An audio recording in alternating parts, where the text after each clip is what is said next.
আলাইকুম ওয়া রাহমাতুল্লাহি ওয়া বারাকাতুহু। আলহামদুলিল্লাহি রাব্বিল আলামিন ওয়াস সালাতু ওয়াস সালামু আলা রাসূলিহিল কারীম ওয়া আলা আলিহি ওয়া সাহবিহি আজমাইন। আজকের আলোচনায় আমরা একটা গুরুত্বপূর্ণ ইবাদতের কথা বলবো এবং গুরুত্বপূর্ণ সময়ের কথা বলবো, যে সময় খুবই গুরুত্বপূর্ণ। কেন? সেই সময়ে দোয়া কবুল হয়, আল্লাহ তাআলা দোয়া কবুল করেন। এবং কত গুরুত্বপূর্ণ যখন তার বয়ান শুনবেন বুঝতে পারবেন।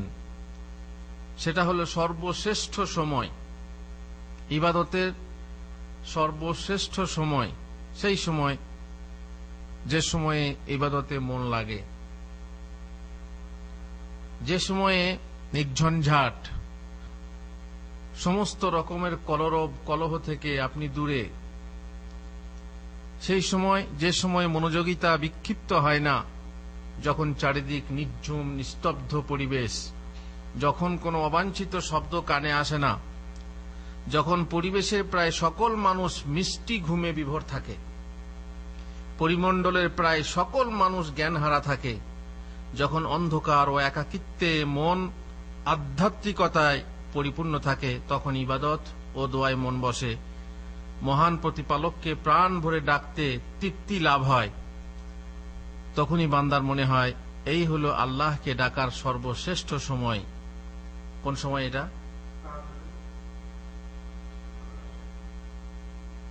তাহাজ্জুদের সময়। তাহাজ্জুদের সময় অবশ্যই এশার পর থেকে নিয়ে ফজরের আগে পর্যন্ত, কিন্তু শ্রেষ্ঠ সময় কোনটা? রাতকে 3 ভাগে ভাগ করলে রাত্রের শেষ তৃতীয়াংশ এবং ফজরের আগে পর্যন্ত রাত, আবার সকাল পর্যন্ত বলতে সূর্য উদয় পর্যন্ত রাত না, বরং ফজর উদয় পর্যন্ত। ফজর উদয় হয়ে গেলেই রাত শেষ হয়ে যায়, এটা ইসলামী পরিভাষায়। এমনিতে সাধারণত আমরা জানি সূর্য ডুবলে রাত আর সূর্য উঠলে দিন, কিন্তু শরীয়তের পরিভাষায় সূর্য নয় বরং প্রভাত উদয় হলে বা ভোর হলে রাত শেষ হয়ে যায়, যখন আমাদের জন্য খাওয়া দাওয়া হারাম হয়। কখন? রোজাতে। এর আগে যে সময়টা, সেই সময়টা বড় মধুর, বড় সুন্দর এবং সর্বশ্রেষ্ঠ সময়। রাসূলুল্লাহ সাল্লাল্লাহু আলাইহি ওয়াসাল্লাম বলেছেন, আফজালুস সাআতি জাওফুল লাইলিল আখির, সবথেকে শ্রেষ্ঠ সময় হলো রাতের গভীরে তার শেষ তৃতীয়াংশ বা শেষ কাল আর কি, শেষ রাত্রির মধ্যকাল, মাঝখানে যে রাত আছে সেটা হচ্ছে শেষ রাত্রি। সেই সময় সর্বশ্রেষ্ঠ হবে না কেন? সে সময়ে যে মহান আল্লাহ নিচের আসমানে নেমে আসেন। এখানে একটা কথা বলা হচ্ছে, একটা হাদিস বলা হচ্ছে, যে হাদিস আমাদের জ্ঞানে ধরে না। কি? রাসূলুল্লাহ সাল্লাল্লাহু আলাইহি ওয়াসাল্লাম বলছেন, ইয়ানজিলু রাব্বুনা তাবারাকা ওয়া তাআলা কুল্লা লাইলাতিন ইলাস সামাঈদ দুনিয়া হিনা ইয়াবকা সুলুসুল লাইলিল আখির ফায়াকুলু মান ইয়াদউনি ফাআস্তাজিবা লাহু ওয়া মান ইয়াসআলুনি ফাউতিয়াহু ওয়া মান ইয়াস্তাগফিরুনি ফাআগফির লাহু। আল্লাহ তাবারাকা ওয়া তাআলা প্রত্যেক রাত্রের শেষ তৃতীয়াংশে নিচের আসমানে নেমে আসেন। সেই নেমে আসাটা কেমন? আল্লাহর জন্য যেমন শোভনীয়, আল্লাহর জন্য যেমন উপযুক্ত, তেমন আপনি নিজের নামার মতো মনে করবেন না, প্লেন নামার মতো মনে করবেন না, পাখি নামছে আকাশ থেকে এভাবে শূন্যে নামছে, খবরদার এরকম মনে করবেন না। বাস হাদিসে এসেছে আল্লাহ নামেন, এটা ভাববেন না তাহলে আরশ কি খালি হয়ে যায়, সেটাও মনে করার কারণে কোনো প্রশ্ন আপনার মনে আনা ঠিক না। আকীদার বিষয়গুলো অন্ধভাবে মেনে নিতে হয়, তার কারণ অন্ধভাবে না মানলে আপনি যত ভিতরে যাবেন তত পেঁচ লাগবে, আর তত গুমরাহ হয়ে যাবেন, তত পথভ্রষ্ট হবেন।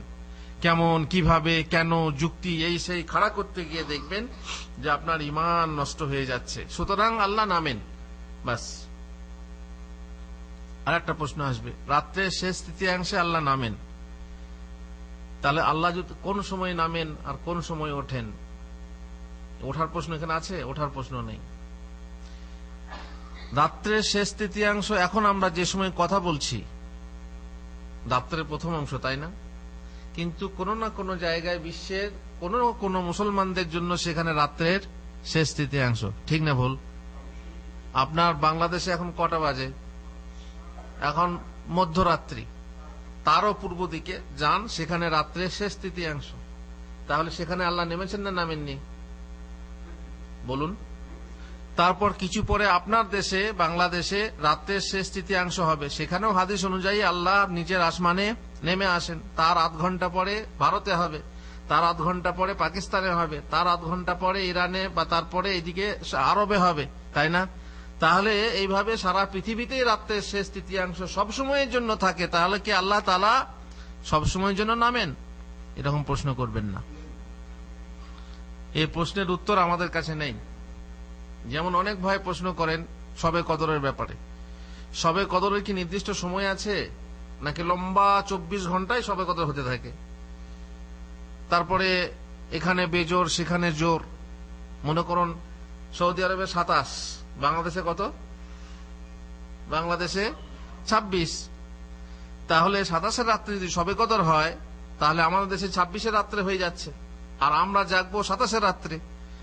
তাহলে শবে কদরটা কিভাবে হয়? এসব প্রশ্ন আমাদের কাছে কোনো উত্তর নাই। খালি আমরা বলতে পারি আল্লাহ তাআলা যেভাবে চান, যে বান্দার জন্য চান, যে সকল বান্দার জন্য চান, সেইভাবেই সেখানে তিনি অবতরণ করেন। যেমন তার জন্য শোভনীয় সেখানেই তিনি শবে কদর করেন, যেভাবে তার হিকমতে পরিপূর্ণ আল্লাহ তাআলা জানেন। বাস। সুতরাং আমরা যেটা বুঝবো যে রাত্রের শেষ তৃতীয়াংশে মহান আল্লাহ নিচের আসমানে নেমে আসেন এবং কি বলেন। এখনই অনেক ভাই বলবে তাহলে তো আল্লাহ সসীম হয়ে গেল, আল্লাহ তো অসীম। না, এ কথাও বলা ভুল। অসীম সসীম আমরা কিছুই জানি না। আল্লাহ আরশে থাকেন, বা কি বলে, আল্লাহ আরশে আছেন এবং নিচের আসমানে নামেন। আরশ খালি হয় কিনা, আসমান তার উপরে হয় কিনা, এসব আমরা মোটেই প্রশ্ন করব না। আল্লাহ কি বলেন? আল্লাহ বলেন মাই ইয়াদউনি, মাই ইয়াদউনি, কে আমার কাছে দোয়া করবে, ফাআস্তাজিব লাহু, আমি তার দোয়া কবুল করব। ওয়া মাই ইয়াসআলুনি ফাউতিয়াহ, কে আমার কাছে কিছু চাইবে আমি তাকে দান করব। ওয়া মাই ইস্তাগফিরুনি ফাগফির লাহু, কে আমার কাছে ক্ষমা চাইবে তাকে আমি ক্ষমা করব। কথা একই, যে চাইবে সে পাবে। ক্ষমা হোক, দিন দুনিয়ার যে কোনো, দুনিয়ার আপনি মঙ্গল, শুধু দুনিয়ায় চাইবেন রব্বানা আতিনা ফিদ দুনিয়া, রব্বানা আতিনা ফিদ দুনিয়া, রব্বানা আতিনা ফিদ দুনিয়া, না, ওয়া মা লাহু ফিল আখিরাতি মিন খালাক। তার আখিরাতের জন্য আপনি কি আছে? বরং আপনি চাইবেন রব্বানা আতিনা ফিদ দুনিয়া হাসানা ওয়া ফিল আখিরাতি হাসানা ওয়া কিনা আযাবান নার। দুটোই চাইতে হবে। আপনি চান, সেই সময়ে চান, আর সেই সময়ে চাওয়ার যে কি স্বাদ, কি মজা আপনি দেখুন। যে সময়ের কথা আগেই বলা হলো, যে সময়ে আপনি ঝঞ্ঝটহীন, যে সময়ে আপনার কোনো কাজ নেই, কোনো তাড়া নেই, যে সময়ে নিঝুম নিস্তব্ধ চারিদিকের পরিবেশ, সেই সময়ে মনের ভিতরে এক প্রকার আধ্যাত্মিকতা থাকে, সেই সময় আল্লাহর কাছে চান। বিশেষ করে সিজদায়। এক তো চাওয়া যায় এমনি, কিন্তু সিজদায় গিয়ে যে চাওয়ার মজা, যে স্বাদ, যে অনুভূতি, যে তৃপ্তি, আপনি ধারণাই করতে পারবেন না।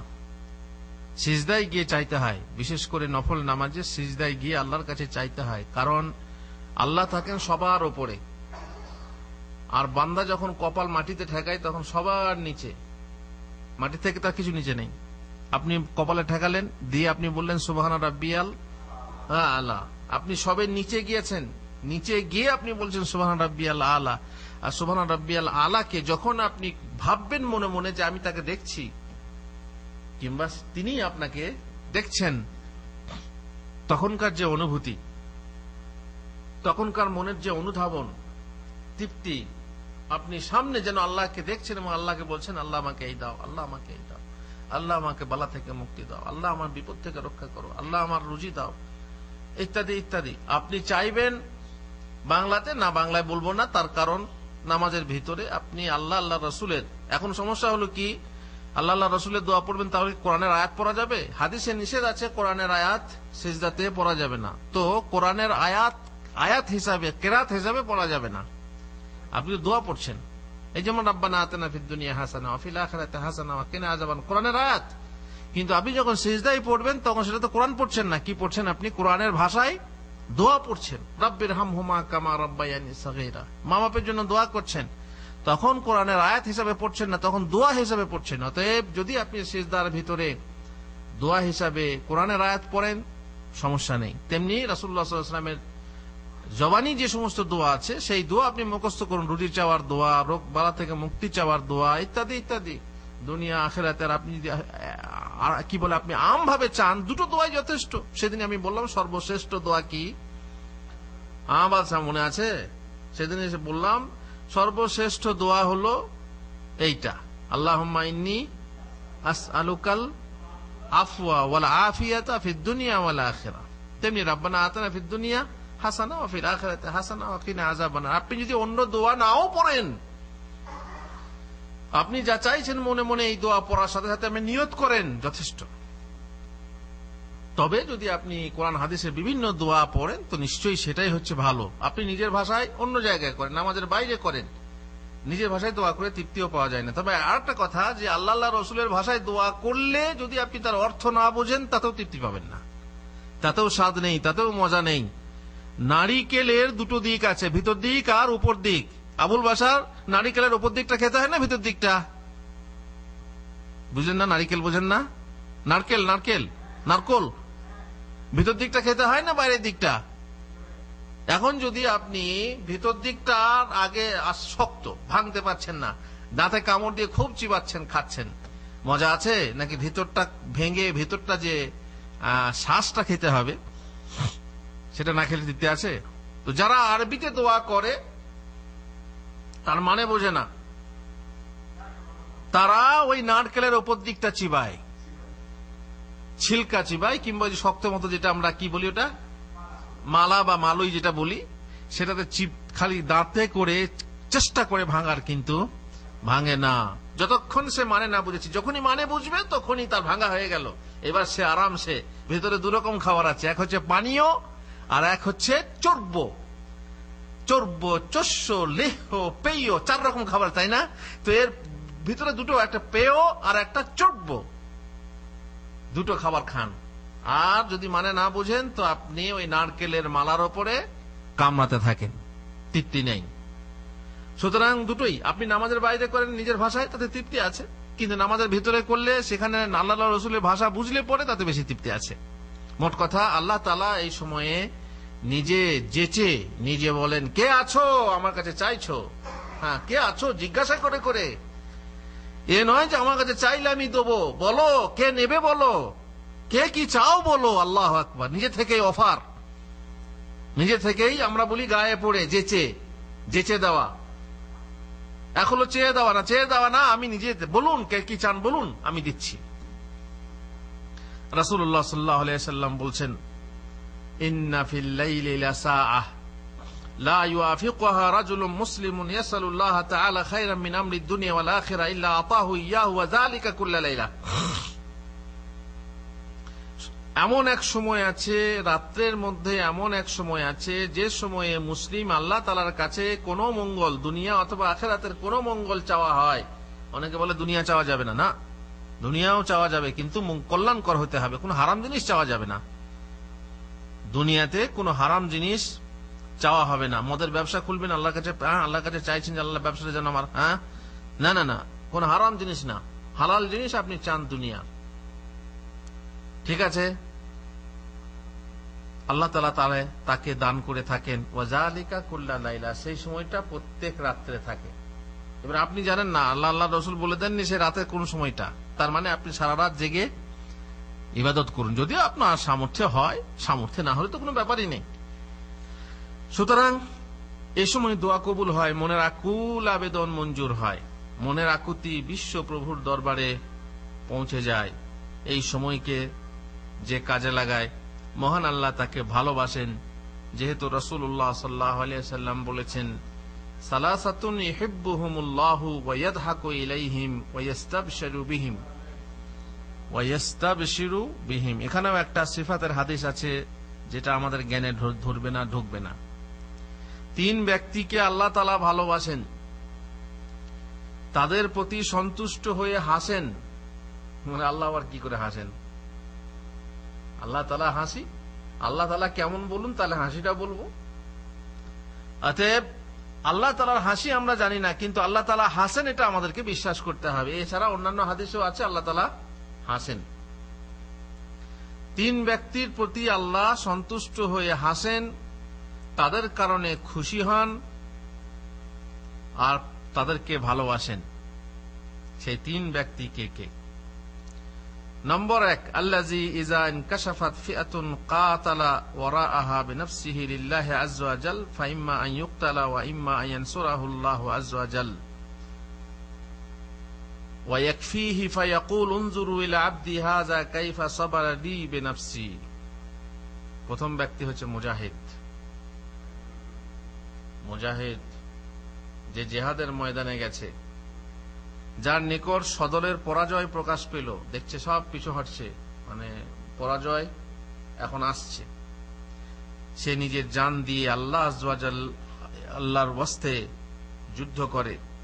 এতে সে হয় শহীদ হয়ে যায়, আর না হয় আল্লাহ তাকে সাহায্য করেন, বিজয়ী করেন ও তিনি তার জন্য যথেষ্ট হন। তখন আল্লাহ বলেন, আমার এই বান্দাকে তোমরা লক্ষ্য করো, দেখো আমার এই বান্দাকে, আমার জন্য নিজের প্রাণ দিয়ে কেমন ধৈর্য ধরেছে। হয়ে গেল 1 নম্বর মুজাহিদ, যুদ্ধের ময়দানে। নম্বর 2, সেই ব্যক্তি ওয়াল্লাযী লাহু ইমরাআতুন হাসানাহ ওয়া ফিরাশুন লাইয়িন হাসান ফায়াকুমু মিনাল লাইলি ফায়াকুলু ইয়াযরু শাহওয়াতাহু ওয়া ইয়াযকুরুনি ওয়ালাউ শাআ রাকাদ। দ্বিতীয় হচ্ছে সেই ব্যক্তি যার আছে সুন্দরী বউ। শুধু বউ বললে হবে না, সুন্দরী, কারণ সুন্দরীর প্রতি আকর্ষণ পুরুষের বেশি থাকে, তাই সুন্দরী স্ত্রী। আর তার আছে নরম ও সুন্দর বিছানা। বিছানার দুটো গুণ, শুধু বিছানা বললেই হবে না। সাধারণত আমাদের দেশে পাড়া গ্রামের লোকেরা কি কোন বিছানায় শোয় বলুন তো? সে বিছানা নরম, তার মানে আপনি বলেন ডানলপের গদিওয়ালা, যেমন যে গদি আমাদের সৌদি আরবে তো গদি ছাড়া ঘুমিয়ে আসে না, তাই না? তো এই গদিওয়ালা নরম বিছানা, শুধু নরমই না, সুন্দর। তার মানে আপনি গুরফাতুন নওম দেখেছেন দেশের? কোনদিন যদি এদের বেডরুমে যান তো দেখবেন চারিদিকে আয়না বসানো, আর কি সেখানকার এসি যদি থাকে। অবশ্য আমাদের দেশেও এখন এসি লাগতে লেগেছে, এখানকার হাওয়া সেখানেও গেছে, এবং এখান থেকে যে টাকা পয়সায় কামাচ্ছে সেখানে এসি লাগাচ্ছে, ঘরে ঘরে এসে গেছে। তো যদি আপনার এইরকম হয় যে এসিও চলছে, সেই সাথে আপনার নরম বিছানা, সুন্দর বিছানা, তার সাথে আপনার সুন্দরী বউ আছে, তা সত্ত্বেও সে রাতে উঠে সমস্ত ত্যাগ করে উঠে উজু করে নামাজ পড়ে। কিসের নামাজ এটা? তাহাজ্জুদের নামাজ। এর জন্য আল্লাহ বলেন, সে নিজের প্রবৃত্তিকে দমন করে আমাকে স্মরণ করছে। ইয়াজারু শাহওয়াতাহু ওয়া ইয়াযকুরুনি। সে নিজের প্রবৃত্তি কি? মন চাইছে বিছানায় শুয়ে থাকি, মন চাইছে স্ত্রীর কাছে শুয়ে থাকি, কিন্তু সেই সমস্তকে প্রত্যাখ্যান করে সে উঠছে, উঠে উজু করে নামাজ পড়ছে, আল্লাহর জিকির করছে। সেই ব্যক্তিকে আল্লাহ ভালোবাসেন। অথচ ইচ্ছা করলে সে নিদ্রা উপভোগ করতে পারত। এখানে কোনো বাধ্য কেউ করাচ্ছিল? এটা কি ফরজ? এটা ফরজ না, তবুও ফরজ নয়, তা সত্ত্বেও সে নফল হিসাবে বা সুন্নত হিসাবে উঠে পালন করছে। আল্লাহ তাকে ভালোবাসে না, তার জন্য আল্লাহ হাসেন। আল্লাহু আকবার। তৃতীয় ব্যক্তি সেই ব্যক্তি যে ব্যক্তি ইযা কানা ফি সাফারিন ওয়া কানা মাআহু রাকবুন ফাসাহারু সুম্মা হাজাউ ফাকামা মিনাস সাহারি ফি দাররা ওয়া সাররা। সফরে থাকে, তার সঙ্গে থাকে কাফেলা। সফরে একা না, এসে একটা কাফেলা আছে, বহু লোক আছে, কিন্তু রাত্রি জাগরণ করে সকলে ঘুমে ঢলে পড়ে। কিছু রাত চলেছে, এবার বাকি একটু রাত আছে, সেইটুকু শুয়ে পড়ে। যেমন আমাদের সৌদি আরবের পরিবেশে আপনারা জানেন যে লোকে 12টার আগে যদি কেউ ঘুমাতে যায় তাকে লোকে লাঠি দিয়ে মারবে, তাই না? এই ঘুমিয়ে গেছে, টেলিফোন, হ্যাঁ এর মধ্যে ঘুমিয়ে গেলে, মানে 12টা রাতই না। কারণ ডিউটিতে এমনিতেই লোকে দেরি করে, আমাদের ডিউটি 10টা পর্যন্ত ডিউটি, তারপর ডিউটি ছেড়ে যাবেন, খাওয়া দাওয়া ছেলে মেয়ে করতে করতে আপনার 12টা বেজে যাবে, তাই না? তারপরে আবার ওই যে সানাম আছে, সানাম কাকে বলে, মূর্তি ঘরে রাখা আছে, টিভি আছে, সেখানে আপনি খবর শুনবেন, দেশের খবর নেবেন। আবার একটা চ্যানেলের খবর নিলে হবে না, আপনার নিজের পছন্দ মতো আপনি যে পার্টি করেন সেই পার্টির চ্যানেল দেখবেন, তাই না? অন্য পার্টির খবর আপনি হবে না, বিশ্বাস হবে না, মানে যথেষ্ট হবে না। এই করতে করতে বেশ্যাদের মুখ দেখতে দেখতে আপনার ঘুম এলে তখন ঘুমাবেন। নানা রকম এদিক সেদিক, আর যারা তো এদিক সেদিক তারা তো খবর ধার ধারে না, তাদের ধার আবার অন্যদিকে। এইভাবে রাত হয়ে যায়। এইবার যদি রাত 12টার পরে কেউ শুলেই তো আর সুইচ না যে অফ করে দিলাম বাস ঘুম চলে এলো, তাই না? মাথায় নানা রকম টেনশন থাকবে, এখনই টিভি থেকে কি দেখলেন তারও টেনশন থাকবে। তারপর হতে হতে হতে হতে একটা দুটো কারো হয়ে যায়, কারো ঘুমই আসে না ফজরের আগে পর্যন্ত। ফজরের আজানের আগে ঠিক আপনার ঘুম আসবে, কারণ সেই সময় শয়তান চাইবে এবার ঘুমা। ফজরের আধ ঘন্টা আগে ঘুম চলে এলো, ফজরের নামাজ গুল। এটা হয় না এই পরিবেশে? এইটাই বেশি হয়। এখন সফরের বেচারি, সফরের কষ্ট, তারপরে শেষ রাত্রে যখন ঘুম এসেছে বা শুয়ে পড়েছে তারা, সকলে ঘুমের কোলে ঢলে পড়ে। কিন্তু সে শেষ রাতে উঠে কষ্ট ও আরামের সময় নামাজ পড়ে। এ নয় যে আরামের সময় পড়বো, গ্রীষ্মের সময় পড়বো, শীতের সময় পড়বো, তা না, সব সময় সাররা ওয়া দাররা। যখন কষ্ট হয় তখনও পড়ে, যখন আরাম থাকে, আরামে থাকে, তখনও সে নামাজ পড়ে। এটাও কিসের নামাজ? তাহাজ্জুদের নামাজ। আল্লাহ তাআলা তাকে ভালোবাসেন, তার প্রতি হাসেন, তার জন্য হাসেন, খুশি হন, আনন্দ করেন।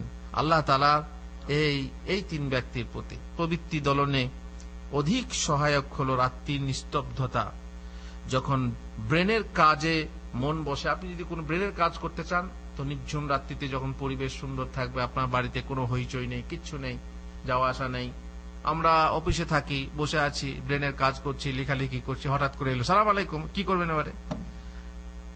তখন আপনাকে লেখা ছেড়ে দিয়ে তার দিকে তাকাতে হবে, না তাকালেও দোষ, বলে দেখো হুজুর না, তাও বদনাম হবে। তারপরে বাড়িতে যান, সেখানে ব্রেনে কিছু করছেন, আব্বু আব্বু। আবার ছেলে মেয়েদের এমন অবস্থা, তাদের দিকে তাকিয়ে না দেখলে কথা বলবে না। আপনারা খেয়াল করেছেন এটা? আব্বু আব্বু, হ্যাঁ শুনছি, বলতে চাইবে যতক্ষণ না আপনি তাকিয়ে দেখেছেন, তাহলে ব্রেন আপনার ফিরিয়ে নেবে, ঘুরিয়ে নেবে। কিন্তু যখন সবাই ক্ষান্ত শান্ত হয়ে যাবে, সবাই ঘুমের কোলে ঢলে পড়বে, তখন যদি আপনি ব্রেনের কাজ করতে চান তাহলে খুবই সরল সহজ হবে। তখন চিন্তা শক্তিতে খোরাক মিলবে, তখন ইবাদতে তৃপ্তি আসবে, তখন পড়াশোনায় মনোযোগিতা আসবে। তখন মহান আল্লাহ বলেছেন, ইন্না নাশিআতাল লাইলি হিয়া আশাদ্দু ওয়াতআন ওয়া আকওয়ামু কিলা।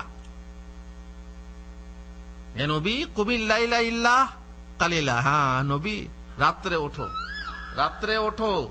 তার কারণ এ হচ্ছে এমন সময় যে সময়ে তোমার কি হবে, তোমার জন্য প্রবৃত্তি দলনে অধিক সহায়ক। প্রবৃত্তি মানে হচ্ছে নিজের খেয়াল খুশি, সেটাকে দমন করবেন, তার জন্য অধিক সহায়ক আর স্পষ্ট উচ্চারণের অধিক অনুকূল। ওয়াকওয়ামু কিলা, যেটাই আপনি বলবেন স্পষ্ট ভাবে। আপনি দেখবেন কথাবার্তা দিনের বেলা সারাদিন যেমন বলছেন, কিন্তু রাতে যখন আপনার রেস্টে থাকবে গলা, তখন আপনি কথা বললে সেই সময় গলাটা ভালো হয়। যেমন আমরা একটু ঘুমিয়ে নিই, ফজরের সময় যখন কথা বলি গলাটা টনটনে হয়। এখন তো বুঝতেই পারছেন কত রকমের, কারণ কথা বলা আছে, আর অনেক সময় বেশি বকতে হয়, বেশি বকলে পরে গলা খারাপ হয়।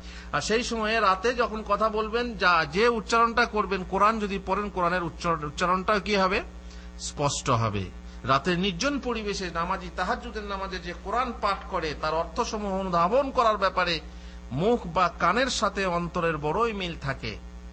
অনুধাবনও করবেন আপনি, কোরআন যা পড়ছেন সেই কোরআনে কি আল্লাহ বলছেন, সেই সাথে যদি আযাবের কথা থাকে আযাব থেকে পানাহ চাইবেন, তসবিহ কথা থাকলে তসবিহ পড়বেন, আর রহমতের কথা থাকলে রহমত আল্লাহর কাছে চাইবেন ইত্যাদি। সেই সময় দিনের তুলনায় রাতে কোরআন পাঠ বেশি পরিষ্কার হয় এবং মনোনিবেশ করার ব্যাপারে বড়ই প্রভাবশালী হয়। কারণ তখন অন্য সকল শব্দ নিশ্চুপ ও নীরব হয়ে যায়, নিঃশব্দ হয়ে যায়, পরিবেশ থাকে নিঝুম নিস্তব্ধ। এই সময়ে নামাজি যা কিছু পড়ে তা পশু পক্ষী বা কলকারখানার নানা শব্দের গোলযোগ ও মানুষের হৈ হট্টগোল থেকে সুরক্ষিত থাকে। কোন শব্দের সাথে তা মিলে না এবং তার মাঝে নামাজি তৃপ্তি লাভ করে, অন্তরের অন্তঃস্থলে তার প্রভাব ও প্রতিক্রিয়া অনুভব করে সেই গভীর রাতে। তাছাড়া দিনে থাকে নানা ব্যস্ততা, নানা রকম সংসারের কাজ থেকে নিয়ে নিজের কাজ, ব্যবসার কাজ, চাষের কাজ, যে কোনো কাজ। আর ব্যস্ততায় হৃদয় মন বিক্ষিপ্ত থাকে, ধ্যান ও চিন্তার জন্য পরিবেশ প্রতিকূল থাকে, একাগ্রতার অনুকূল থাকে না ব্যগ্রতার পরিমণ্ডল। তাই পরবর্তী আয়াতে মহান আল্লাহ বলছেন, ইন্নালাকা ফিন্নাহারি সাবহান তাওয়িলা, দিবাভাগে দিনের বেলায় তোমার জন্য রয়েছে দীর্ঘ কর্মব্যস্ততা। সাহাবীরা আসবেন, ছেলে মেয়ে কি বলে আপনার স্ত্রীরা আছে, আরো সব বিভিন্ন কি বলে আপনার রাজনৈতিক বা আপনার দিনের কাজ আছে, ইত্যাদি ইত্যাদি বিভিন্ন কাজ আছে। দিনের বেলাতে তুমি ব্যস্ত থাকো, রাতের বেলায় তোমার জন্য সুন্দর পরিবেশ, অনুকূল পরিবেশ। যারাই জীবনে বড় হয়েছেন তারাই নির্জন পরিবেশে ধ্যান ও গবেষণা করেছেন, রাত্রির পরিবেশকে চিন্তার কাজে ব্যবহার করেছেন। যারাই মহান আল্লাহর নৈকট্য চেয়েছেন তারাই রাত্রির নির্জনতা ও নিস্তব্ধতাকে কাজে লাগিয়েছেন।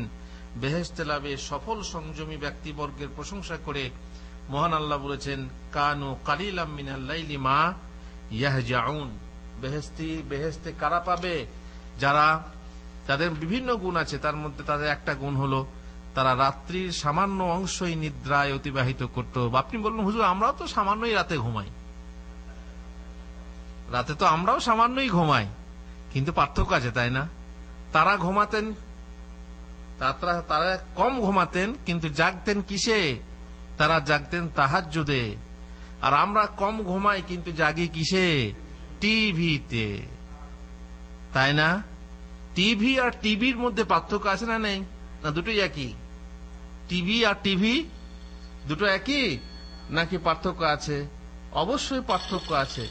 এই জন্য আমরাও কম ঘুমাই রাত্রে বললে বহু পার্থক্য। কোথায় শেখ সাদি আর কোথায় ছাগলের লাদি। রাত্রে কম ঘুমাতেন। আল্লাহর বান্দাদের গুণ হলো রাত্রে কম ঘুমানো, কিন্তু কম ঘুমানোর উদ্দেশ্য এই নয় যে আপনি টিভি দেখবেন বসে বসে, হুজুর আমিও তো জাগি না, সে জাগার উদ্দেশ্য না। নামাজ পড়ার জন্য জাগতে হবে, কোরআন তেলাওয়াতের জন্য জাগতে হবে। আর কোরআন তেলাওয়াতের জন্য রাত হচ্ছে খুবই সুন্দর সময়। আর এই জন্যই বলা হয়েছে যে, আপনারা জানেন আল্লাহ রাসূল সাল্লাল্লাহু আলাইহি ওয়াসাল্লাম স্বপ্নে দেখেছিলেন যে এক ব্যক্তির মাথায় পাথর মেরে মেরে কি করা হচ্ছে? পাথর মেরে মেরে এক ব্যক্তিকে পাথর মেরে মেরে মানে মাথা ক্ষত বিক্ষত করা হচ্ছে। পাথর গুড়িয়ে যাচ্ছে, সেই পাথর কুড়িয়ে আনতে আনতে আবার মাথা ঠিক হয়ে যাচ্ছে। তো এইরকম আযাব দেওয়া হচ্ছে। আযাব কিসের আযাব ছিল? কিসের আযাব? ফজরের নামাজ না পড়ে ঘুমিয়ে থাকতো। আর একটা কি? কোরআন পাঠ করতো না। কোরআন না পড়ে ঘুমিয়ে থাকতো। হাফেজ মানুষ, কারি মানুষ, তাকে এই সময় কোরআন পড়া দরকার, রাতে কোরআন পড়া দরকার, কিন্তু না, মাথা ভারী হতো। এই জন্য তার মাথাকে হালকা করা হচ্ছে। এই যে আপনি রাত জাগছেন, কিন্তু রাত জেগে যদি আপনার ডিউটি থাকে, কাজ থাকে, সেটা তো ওয়াজিব করতেই হবে। কিন্তু অপ্রয়োজনে আপনি রাত জাগছেন, তাস খেলে খেলে রাত জাগছেন, টিভি দেখে দেখে রাত জাগছেন, কিংবা আজকাল তো মাশাআল্লাহ নেট, তাই না?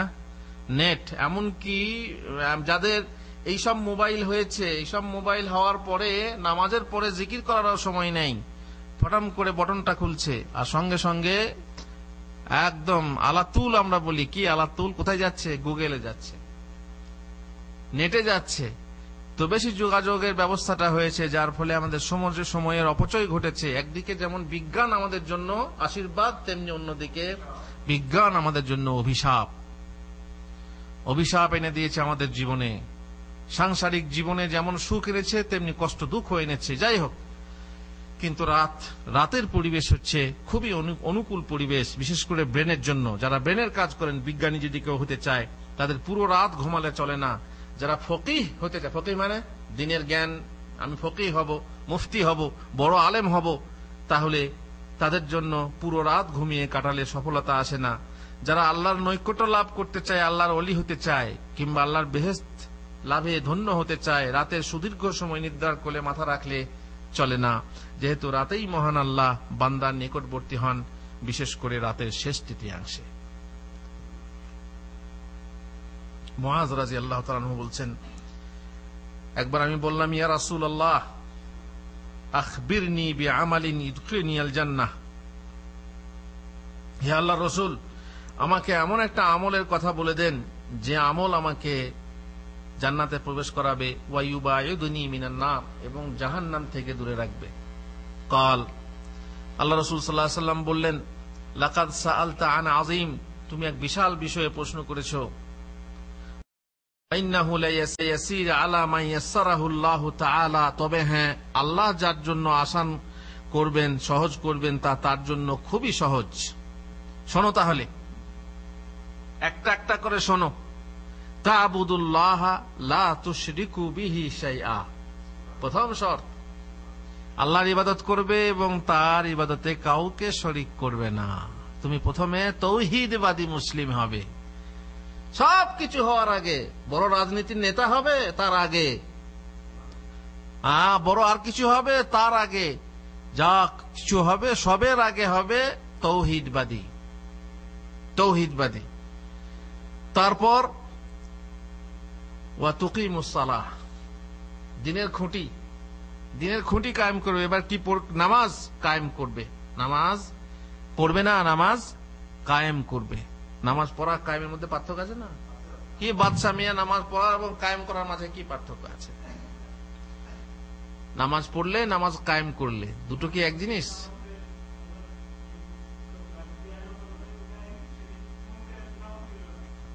নামাজ পড়া, নামাজ কায়েম করা। নামাজ অনেকে পড়ে, আপনারা দেখেছেন মসজিদে আসে, ঠকা ঠক বস করে, সুসু, খালি শুনতে পাবেন সুসু বলছে, সুবহানাল্লাহ সুবহানাল্লাহ, শুনবে না, সুসু সুসু সুসু সুসু। তারপরে স্প্রিং এর মতো ওঠানামা করছে ঠিক মতো। হ্যাঁ, না কম্পিউটার কি স্পিডের মতো একদম স্প্রিং লাগানো আছে, তাই না? তারপর দেখবেন সিজদা করছে তো পায়ের পা উঠে আছে, নাক ঠেকেনি, তারপরে সিজদা করছে জড়সড় হয়ে। এইভাবে নামাজ পড়ে। আর নামাজ কায়েম, নামাজের যে শর্ত আছে পালন করবে, নামাজের যে ওয়াজিব গুলো আছে পালন করবে, নামাজের যে সুন্নত গুলো আছে পালন করবে, আর নামাজে যা বলছে তা বুঝবে। আল্লাহু আকবার মানে কি, সুবহানাল্লাহ মানে কি, আলহামদুলিল্লাহ মানে কি, যেগুলো বলছে নামাজে সেগুলো বুঝবে। যে বুঝবে এবং যে শর্ত সমূহ পালন করবে, ওয়াজিবাত পালন করবে, সুন্নাহ পালন করবে, তার নামাজ কায়েম হবে। আর যে এসবে ধারে না কোন রকম, আল্লাহ কারীম, ভাই আমরা মুখ্য সূক্ষ্ম মানুষ, যেমন লোকেরা বলে আমরা মুখ্য মানুষ, আল্লাহ এআই কবুল করবে, তাই না? চেষ্টা তো করলেন না, চেষ্টা করতে গায়ে মানে চুলকানি হয়, কিংবা মানে আলস্য আসে, আর পারছি না। এইভাবে যদি আপনি আপনার সময় নষ্ট করেন, তাহলে আল্লাহ কি ছাড়বেন? এই উত্তর নিয়ে আল্লাহ ছেড়ে দেবেন আপনাকে? আপনি বুঝবেন যখন সময় আসবে, ফেরেশতা যখন কবরেই বলবে মা তালাইতা ও মা দারাইতা, যে তুমি পড়াশোনাও করনি আর কাউকে জিজ্ঞাসা করে জেনেও নাওনি, তোমার পড়াশোনা করা দরকার ছিল। কবরের যে প্রশ্ন আছে সে প্রশ্নের উত্তর সবাই এখন দিতে পারবে, তাই না? সবাই দিতে পারবে। আজকে ফেসবুকে একটা গল্প পড়লাম, বলছে এক ব্যক্তির তোতা পাখি ছিল, তোতা পাখিকে শিখিয়েছিল লা ইলাহা ইল্লাল্লাহ, লা ইলাহা ইল্লাল্লাহ। বেচারি পাখিটা খুব লা ইলাহা ইল্লাল্লাহ বলতো, কিন্তু হঠাৎ করে খাঁচার উপরে হামলা হলো বিড়ালের, আর যখন বিড়াল হামলা করলো তখন পাখিটা নিজের ভাষা বলতে লাগলো লা ইলাহা ইল্লাল্লাহ, তার মুখ থেকে আর বেরোই হলো না। বাকি অন্য সময়ে সে সবসময় লা ইলাহা ইল্লাল্লাহ বলতো, কিন্তু যখন হামলা হলো ভয়ে পাখি তখন নিজের বল ভুলেই গেছে। ঠিক আমরা মানুষরা যখন কবরে যাব, কবরের ব্যাপারটা বুঝবো, দেখবো, তখন আমরা ওই হামলার মুখে পড়বো, তখন ফেরেশতাকে দেখবো। হ্যাঁ, ফেরেশতার চোখের রং কি? হ্যাঁ, খবর আছে। যখন ওই ফেরেশতাকে দেখবেন, যখন বলবেন যে ও তুমি কে যে তোমার চেহারা দুঃসংবাদ বহন করছে, তখন সে কি বলবে? আমি তোমার দোস্ত, আমি তোমার বন্ধু, কিয়ামত পর্যন্ত তোমার সঙ্গে থাকবো, আমি তোমার সেই আমল, সেই বদ আমল, যা আমল তুমি দুনিয়াতে করতে। সুতরাং নামাজ কায়েম করতে হবে। আর নামাজের জন্য মানে, নামাজে যা পড়ছেন অর্থ বুঝতে হবে, মানে বুঝতে হবে, তবে নামাজ কায়েম হবে। ওয়া তুতিজ যাকাত, যাকাত প্রদান করবে। ওয়া তাসুমু রমাদান, রমজানের রোজা রাখবে। তাহাজ্জুল বাইত, ইসলামের যে আরকান সেগুলো বলা হলো। কাবা শরীফের হজ করবে। সুম্মা কাল আলা আদুল্লুকা আলা আবওয়াবিল খাইরি, আমি তোমাকে কি সমস্ত মঙ্গলের দরজা কথা বলে দেব না? জি হ্যাঁ, নিশ্চয়ই। আসসাওমু জুন্নাহ, রোজা হলো ঢাল স্বরূপ। রোজা আসছে আমাদের সামনে, রোজার কথা অনেক শুনবেন। ঢাল স্বরূপ মানে কি? রোজা ঢাল, তলোয়ার বলে না, তলোয়ারের আঘাত থেকে যে রক্ষা করে ঢাল, ছাতার মতো, সেই ঢাল। রোজা আপনাকে পাপ থেকে রক্ষা করে, রোজা আপনাকে জাহান্নামের আগুন থেকে রক্ষা করবে। ওয়াসসাদাকাতু তুতফিউল খাতিআহ কামা ইউতফিউল মাউন নার। সাদাকা, দান খায়রাত গুনাহকে সেই রকম নিশ্চিহ্ন করে দেয় যেমন পানি আগুনকে নিশ্চিহ্ন করে দেয়। 5 পয়সা সদকা করবেন, এই যে আমরা মাশাআল্লাহ এসেছি এখানে সদকা করার, একটা পেপসি কিনে দিলেন, কিছু একটা করে দিলেন, না একটু সহযোগিতা করলেন, সব সদকা না। সদকা কত রকম আপনাদেরকে বলেছি। গরিবের সদকা কি হয়? শুধু টাকা দেওয়াটাই সদকা না। আপনি যে একটু সহযোগিতা করেন, এখানে কাজ হচ্ছে, আপনি যে কোনো ভাবে একটা সহযোগিতা করুন, সহযোগিতা করলেও আপনার সাদাকা হয়। তো সাদাকা করলে আপনার গুনাহ নিশ্চিহ্ন হয়ে যাবে যেমন পানি আগুনকে নিশ্চিহ্ন করে দেয়, নিভিয়ে দেয়। ওয়া সালাতুর রাজুলি মিন জাওফিল লাইল, গভীর রাত্রে মানুষের নামাজ। যদি পারো গভীর রাত্রে নামাজ পড়ো। আরে বেশি পড়তে হবে না, যদি বলা বেশি পারছি না, যতটুকু পারো ততটুকু পড়ো। ওঠো, চেষ্টা করো। আজ 2 রাকাত পড়েছো, কাল 4 রাকাত পড়বে, অভ্যাসটা যখন হয়ে যাবে। আর এই অভ্যাস কাদের বলছি? সালেহিনদের অভ্যাস। সুম্মা তালা তাতাজাফা জুনুবুহুম আনিল মাদাজি'i ইয়াদউনা রাব্বাহুম খাউফান ওয়া তামআন ওয়া মিম্মা রাযাকনাহুম ইনফিকুন। এই যে আল্লাহ নেক বান্দাদের গুণ, যারা রাত্রির বেলায় শয্যা ত্যাগ করে আকাঙ্ক্ষা ও আশঙ্কার সাথে, আকাঙ্ক্ষা ও আশঙ্কা, কিসের আকাঙ্ক্ষা? জান্নাতের আকাঙ্ক্ষা। আর কিসের আশঙ্কা? জাহান্নামের আশঙ্কা। হায় হায় জান্নাত পাবো তো, হায় হায় জাহান্নাম থেকে মুক্তি পাবো তো, এই ভয়ে সে বিছানা ত্যাগ করে উঠে আল্লাহকে ডাকে, প্রতিপালককে ডাকে। এবং আমি তাদেরকে যে রুজি প্রদান করেছি, যে রুজি 500 রিয়াল হোক, 5000 রিয়াল হোক, যে কোনো রুজি, সেই রুজি থেকে যতটুকু পারে সে কি করে? খরচ করে আল্লাহর রাস্তায়, আল্লাহর রাস্তায় খরচ করে। নবী সাল্লাল্লাহু আলাইহি ওয়াসাল্লাম বলেছেন, ইয়া আইয়ুহান নাস, হে লোক সকল, আফসুস সালাম, তোমরা সালাম প্রচার করো। আমাদের দেশে সালামের প্রচার নেই, এখানে আছে। আমাদের দেশে কোন কোন জায়গাতে, বিশেষ জায়গাতে, হুজুর মাদ্রাসায় যান, সেখানে সালাম আছে। যে সালাম দেয় না মাদ্রাসায় গিয়ে তো সালাম দেয়, তাই না? আর কিছু কিছু আছে মতলবী সালাম, ও তো মতলবের সময় সালাম দেওয়া হয়। সালাম প্রচার করো। সালাম প্রচার করলে কি হবে? আপোষে মহাব্বত সৃষ্টি হবে, ভালোবাসা সৃষ্টি হবে। ওয়াতইমু তাআম, ক্ষুধার্তকে অন্ন দান করো। ওয়াসিলুল আরহাম, আত্মীয়তার বন্ধন বজায় রাখো। ওয়াসাল্লু ওয়ান নাসু নিয়াম, আর মানুষ যখন, লোকেরা যখন ঘুমিয়ে থাকে তখন নামাজ পড়ো। তাহলে কি হবে? তাদখুলুল জান্নাতা বিসালাম, একদম নির্বিঘ্নে নিরাপদে জান্নাতে প্রবেশ করবে। রাসূলুল্লাহ সাল্লাল্লাহু আলাইহি ওয়াসাল্লাম আরো বলেছেন, ইন্না ফিল জান্নাতি গুরফা ইউরা যাহিরুহা মিন বাতিনিহা ওয়া বাতিনুহা মিন যাহিরিহা। জান্নাতে আপনাকে একটা রুম দেওয়া হবে, রুম, কক্ষ।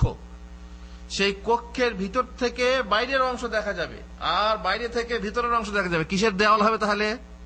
এটা বুঝতেই পারছেন। আপনারা এয়ারপোর্টে দেখেছেন কাঁচের দেওয়াল কত থাকে, তাই না? কাঁচের দেওয়াল মানে দিক থেকে দেখতে হবে, দিক থেকে দেখতে পাবেন।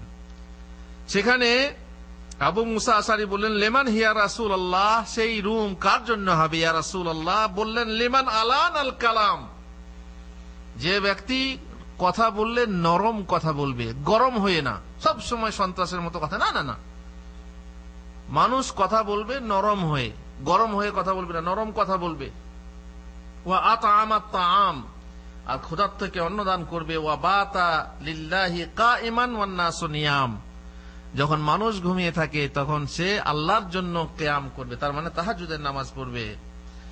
আল্লাহ রাসূল সাল্লাল্লাহু আলাইহি ওয়াসাল্লাম আরো বলেছেন, আলাইকুম বিকিয়ামিল লাইল, তোমরা রাতে নামাজ পড়ো। ফাইন্নাহু দাবুস সালিহিন ক্বাবলাকুম, কারণ এ হচ্ছে তোমাদের পূর্ববর্তী ভালো লোকদের, ওলিয়া উলিয়াদের কি অভ্যাস। ওয়া হুয়া কুরবাতুন ইলা রাব্বিকুম, এই নামাজের দ্বারাতে আল্লাহর নৈকট্য লাভ হয়। ওয়া মাগফিরাতুল লিসাইয়্যাত, গুনাহসমূহ ধ্বংস হয়, নিশ্চিহ্ন হয়। ওয়া মানহাতুল লিল ইসম, এবং পাপ থেকে দূরে রাখে। এমনি ফরজ নামাজই পাপ থেকে দূরে রাখে, তাই না? তারপর আপনি তাহাজ্জুদ পড়ছেন, যদি ফরজ নামাজ পড়েন তো পাপ থেকে দূরে থাকার জন্য যথেষ্ট। তারপর তাহাজ্জুদ পড়লে আরো আপনি পাপ থেকে দূরে থাকতে পারবেন। তিনি বলছেন, আফজালুস সিয়ামি বাদা রমাদান শাহরুল্লাহ মুহররম, রমজানের পর শ্রেষ্ঠ রোজা কি? মুহররম মাসের রোজা। আর ফরজ নামাজ, আফজালুস সালাতি বাদাল ফরিদাতি সালাতুল লাইল, আর ফরজ নামাজের পর সর্বশ্রেষ্ঠ নামাজ রাতের নামাজ, তাহাজ্জুদের নামাজ। তিনি বলেছেন ইজা আইকাযার রাজুলু আহলাহু মিনাল লাইল। এবার তো আপনি পড়লেন, এবার চলেন আপনি পড়ার সাথে সাথে দায়িত্ব কি, আপনার পরিজনকে পড়ান। যদি আপনি আপনার স্ত্রীকে ওঠান, দুজনে উঠে যদি উজু করে দুজনে নামাজ পড়েন, কুতিবা ফি যাকিরিন ওয়াজ যাকিরাত, তাহলে দুজনকেই যারা বেশি আল্লাহর জিকির করে তাদের মধ্যে কি করা হবে, লিপিবদ্ধ করা হবে। আছে সেরকম স্বামী আছে, স্ত্রীকে বললে ওঠে, আবার সেরকম স্ত্রী আর স্বামী ঘুমিয়ে আছে, ওঠো, তাই না? আপনারা সত্যি একটা গল্প শুনেছেন না, কি বলে আপনি ঘটনা শুনেছেন, সত্যি ঘটনা। সৌদি আরবের এক মহিলার বিবাহ হয়েছে বেনামাজির সাথে, বেনামাজির সাথে। আর এই মহিলা বেচারি নামাজ তো পড়ে, তার উপরে তাহাজ্জুদও পড়ে, কিন্তু হয়ে গেছে কোন, ভাবছিল হ্যাঁ নামাজ পড়ে, হ্যাঁ পড়ি। ওই যে অনেকে বলে না নামাজ পড়ে, হ্যাঁ আমার ছেলে একটা জুমাও বাদ দেয় না, সেরকম নামাজি হবে। তো একটা জুমা বাদ দিলে কি সে নামাজি হয়? বিয়ে হয়ে গেছে, এবার মেয়ে, আপনারা জানেন ফতোয়া, এখানকার ফতোয়া হলো যদি কারো বেনামাজির সাথে কারো নামাজির বিয়ে হয়, বিয়ে থাকবে? বিয়ে থাকবে না, হারাম। তার সঙ্গে দেহ মিলন হারাম, তার সঙ্গে বসবাস হারাম, ইত্যাদি ইত্যাদি। এ মহিলা কানতে লেগেছে, এখন বিয়ে হয়ে গেছে, এখন কি করা যায়? মহিলা স্বামীর খাটের পাশে বা নিজেদের বিছানার পাশে মুসাল্লা বিছিয়ে আল্লাহর কাছে আল্লাহর জন্য নামাজ পড়ে, তাহাজ্জুদের নামাজ, আর জোরে জোরে আল্লাহর কাছে দোয়া করে যাতে করে স্বামী শোনে। আল্লাহ তো শুনবেনি, উদ্দেশ্য কি? যাতে করে দুই ভাবে প্রভাব হয়, আল্লাহ তুমি আমার স্বামীকে নামাজি বানাও, আল্লাহ তুমি আমার স্বামীকে নামাজি। একুন মহিলা, যে মহিলা তার স্বামীর জন্য এইভাবে দোয়া করছে, কিন্তু আল্লাহ তুমি আমার স্বামীকে নামাজি বানাও। আর নামাজি বানাবার জন্য, পরিবার বর্গকে নামাজি বানাবার জন্য খাস দোয়া আছে ইব্রাহিম আলাইহিস সালামের। কি ইব্রাহিম আলাইহিস সালামের দোয়াটা কি? যে আল্লাহ তুমি আমার পরিবারকে নামাজি বানাও। কে জানেন দোয়া করতেন? নামাজি হওয়ার জন্য, পরিবারকে নামাজি বানাবার জন্য কি দোয়া আছে? হুজুর বাংলাতে বলি, অত আরবি জানা, আবার আরবিতে মানেও বুঝবো না। রব্বি জাআলনি মুকিমাস সালাতি ওয়া মিন যুররিয়াতি রব্বানা ওয়া তাকাব্বাল দুআ, রব্বি জাআলনি মুকিমাস সালাহ। মেয়ে দোয়া করছে স্বামীর জন্য, আল্লাহ তুমি আমার স্বামীকে নামাজি বানাও। এই কথা তার কানে যাচ্ছে, সে ভাবছে তো ডেলি রাতে বেলায় উঠে আমার জন্য দোয়া করছে, আমার মন ভেজে না শেষকালে। বলুন এবার কি অবস্থা হতে পারে? আল্লাহ তাআলা দোয়া কবুল করছেন, এবং সেই স্বামী তার স্ত্রীর প্রতি কত বড় ভালোবাসা। আর একই তো বলে কুররাতা আয়ুন, রব্বে হাবলি, কি বলে, রব্বানা হাবলানা মিন আজওয়াজিনা ওয়া যুররিয়াতিনা কুররাতা আয়ুন। আল্লাহ আমাদের স্ত্রীদেরকে, সন্তানদেরকে এমন বানাও যেন চোখ দেখে চোখ জুড়িয়ে যায়, চোখ ঠান্ডা হয়। এবার বলুন তো এই স্বামীর চোখে সেই স্ত্রী কেমন হবে, যার জন্য দোয়া করছে, প্রাণ ভরে দোয়া করছে, মন ভরে তার জন্য চাইছে আল্লাহ তুমি আমার স্বামীকে বাঁচাও, আমার স্বামীকে নামাজি বানাও। তো এই রকম স্বামী স্ত্রী হলে বুঝতেই পাচ্ছেন কি অবস্থা হবে। তাহলে এরা যদি দুজনে নামাজ পড়ে তো তাদেরকে জাকিরিনা ওয়া জাকিরাত, কোরআন মাজিদেও জাকিরিন জাকিরাত আছে, মানে যে জিকির করে, আল্লাহকে সবসময় স্মরণে রাখে, এমন মানুষদের দলভুক্ত করা হবে। নবী সাল্লাল্লাহু আলাইহি ওয়াসাল্লাম বলেছেন, রাহিমাল্লাহু রাজুলান কামা মিনাল লাইল ফাসাল্লা ওয়া আইকাযা ইমরাতা। আল্লাহ সেই ব্যক্তির প্রতি রহম করেন যে ব্যক্তি রাতে নামাজ পড়ে তার স্ত্রীকে ওঠায় এবং তাকে নামাজ পড়তে বলে। ফাইনাবাত নদাহা ফি ওয়াজহিহাল মা, যদি সে অস্বীকার করে তার চোখে মুখে পানি দিয়ে ওঠাবার চেষ্টা করে। এখন সেই রকম বউ হয়, বলে তুমি তো আমার ঘুম হয় না, আমার ছেলে, আমার রান্না, আমার অমুক, আমার, তো তুমি আমাকে চোখে পানি দিচ্ছ, আমি ঘুমাবো কখন? আলাদা কথা, যেমন যার সুযোগ সুবিধা আছে, যদি সেরকম দুজনেই অবসর প্রাপ্ত হয়, দুজনেই যদি অবসর থাকে, তাহলে না এটা হবে। মোট কথা, স্ত্রীকে উঠাবে কিসের জন্য? তাহাজ্জুদের জন্য। মুখে পানি ছিটিয়ে, যদি উঠতে না চায় পানি ছিটিয়েও উঠাবে, কি জন্য? তাহাজ্জুদের জন্য। আর সেই স্ত্রীকেও আল্লাহ রহম করেন, যে নিজে উঠে তাহাজ্জুদের নামাজ পড়ে আর স্বামী উঠেনি তাকে উঠায়। আর সে যদি উঠতে না চায় তাহলে তার চোখে মুখে পানি দিয়ে ওঠায় এবং উভয়ে নামাজ পড়ে। আল্লাহু আকবার। এদের প্রতি রহম, আল্লাহ তাআলা রহম হয়। অনেক মানুষ আছে যারা রাত্রি জাগরণ করে কিন্তু কোনো উপকারী কাজে না। দেখবেন স্বামীও জাগছে, স্ত্রীও জাগছে, রাতের পর রাত জাগছে, আর দিনের বেলায় ঘুমাচ্ছে, কারণ দিনেও কাজ নেই আর রাতেও কাজ নেই। এবার রাতে ঘুমায় না, দিনে ঘুমায়, আর রাতে জাগে তো আবার নামাজের জন্য না, কিসের জন্য আপনারা বুঝতেই পাচ্ছেন, বিভিন্ন কারণ আছে। তাহলে যারা এইভাবে রাত্রিটাকেও নষ্ট করছে আর দিনে ঘুমাচ্ছে, কারণ দিনে তার কাজ নেই, সুতরাং কোনো উপকারী কাজে নয়, বরং বিলাস ও মনোরঞ্জনের কাজে তারা রাত জাগে। তারা রাত জাগে না দিনের কোনো কাজ করে, আর না দুনিয়ার কোনো কাজ। দুনিয়ারও কোনো কাজ করে আলাদা, হ্যাঁ রাতেও কাজ আছে, কাজ করছে, কিছু একটা করছে, কিন্তু না রাতেও কাজ করে না। হয় স্বামী স্ত্রীতে বসে লুডু খেলছে, না হয় ক্যারাম খেলছে, না হয় তো দাবা খেলছে, পাশা খেলছে, আর না হয় টিভি দেখছে, আর না হয় অন্য কিছু, মানে ফালতু রাত জাগছে। তারপরে সকাল হলেই ঘুমিয়ে যাচ্ছে। দিনের বেলারও দিনের কাজও করে না, আর দুনিয়ারও কাজ করে না। এরা হতভাগা ছাড়া আর কিছু নয়। তারা দুনিয়াতেও ক্ষতিগ্রস্ত এবং আখিরাতেও ক্ষতিগ্রস্ত। আল্লাহ তাআলা আমাদেরকে ক্ষতিগ্রস্ত হওয়া থেকে বাঁচান। রব্বানা যালামনা আনফুসানা ওয়া ইল্লাম তাগফির লানা ওয়া তারহামনা লানাকুনান্না মিনাল খাসিরিন। ওয়া সাল্লাল্লাহু আলা নবিয়িনা মুহাম্মদ ওয়া আলা আলিহি ওয়া সাহবিহি আজমাইন।